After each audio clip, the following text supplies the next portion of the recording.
Hello, bachcho. Let's read the question. Question says figure shows a charge Q placed at the center of a cylinder closed from one end. The second charge Q is placed at one of its position A, B, C, and D. In which position of the second charge the flux of the electric field through the cylinder remains unchanged? तो सबसे पहले हम यहाँ पर charge Q की position के according जब हमने दूसरा चार्ज नहीं रखा है तो इलेक्ट्रिक फील्ड लाइंस को देखते हैं। तो सबसे पहले हमने अगर ये चार्ज रखा हुआ है Q, लेट्स से, और ये हमने बना रखी है इससे related field lines 1 2, let's say it is 3, it is 4,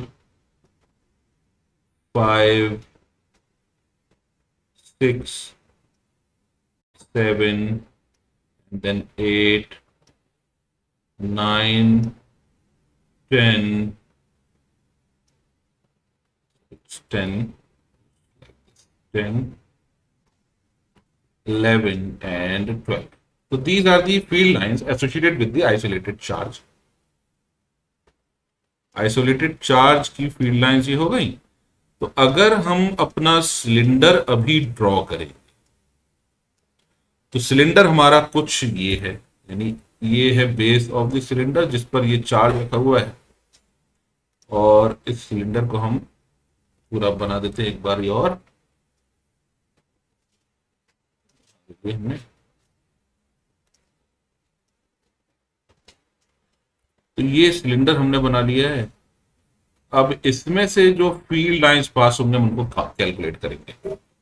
तो देखते हैं 1 2 3 4 5 6, ये सिंबॉलिकल है तो इसलिए हम 6 7 ऐसे एज्यूम कर देते हैं कि 7 फील्ड लाइंस अभी पास हो गई। अब सपोज कीजिए हमने यही पिक्चर बनाई दूसरी, जब हमने क्यू के सामने, यानी ये हमारा चार्ज क्यू रखा हुआ है और इसी की लाइन में हमने एक पोजीशन ले ली ए। ए और डी सिमेट्रिक पोजीशन है तो हम इनको एक सा एज्यूम करके चल सकते हैं।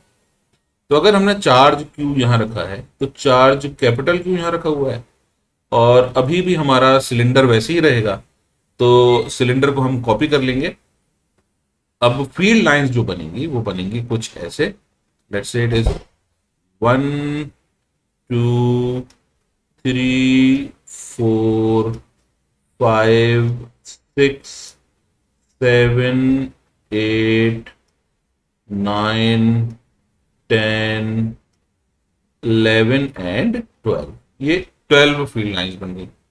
तो अगर मैं अब सिलेंडर यहां बनाऊंगा तो ये रहा सिलेंडर, यानी अब फील्ड लाइंस दूसरे वाले चार्ज की भी होंगी, ये कुछ ऐसी होंगी। लेट्स से ये दूसरे चार्ज की वजह से फील्ड लाइंस है। अब ये जो चार्ज रखा हुआ है तो बाहर ही रखा हुआ है, तो इसकी वजह से तो सिलेंडर के थ्रू फ्लक्स पास होगा नहीं नेट, क्योंकि जितना आएगा उतना चला जाएगा। तो ये हमारा सिलेंडर की जो पोजीशन है वो ये कुछ ऐसे रखी हुई है, ये पोजीशन है सिलेंडर की। अब हम number of field lines count करते हैं जो सिलेंडर से पास हो रही है। 1 2 3 4 5 6 एंड देन अगेन ऑलमोस्ट 6 या 7 हम एज्यूम करके चल सकते हैं।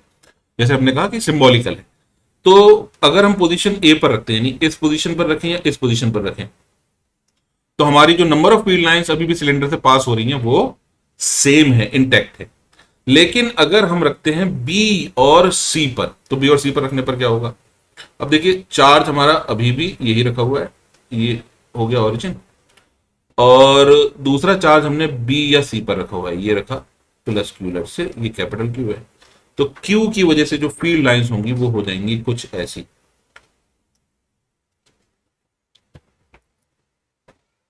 देखिए ये होगी 1 2 3 4 5 6 7 8 9 10 11 एंड 12, ये हमारा सिंबॉलिकल है सब कुछ, और इस क्यू की वजह से फील्ड लाइंस ऐसे पास होंगी।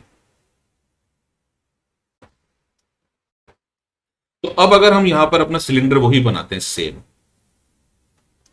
ये हमारा सिलेंडर है बेस पर, तो हम देख सकते हैं कितनी फील्ड लाइंस इससे पास होंगी। It is 1 2 3 4 5। सॉरी, हमने थोड़ा सा गलत कर दिया,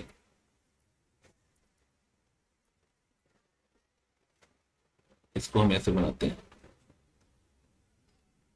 ये तो 1 2 3 4 5, यानी जब हमने चार्ज को बी या सी पर अगर रखा है तो फील्ड लाइंस यहां पर रिड्यूस हो जाएंगी, और जब हमने इसको ए या डी पर रखा हुआ है तो फील्ड लाइंस इंटेक्ट रहेंगी, क्योंकि ये जो डिस्ट्रीब्यूशन है ये इस लाइन के अबाउट, यानी इस लाइन के अबाउट फील्ड लाइन सिमेट्रिक रहेंगी, जबकि बी और डी के केस में, बी और सी के केस में इस लाइन के अबाउट फील्ड लाइन सिमेट्रिक रहेंगी।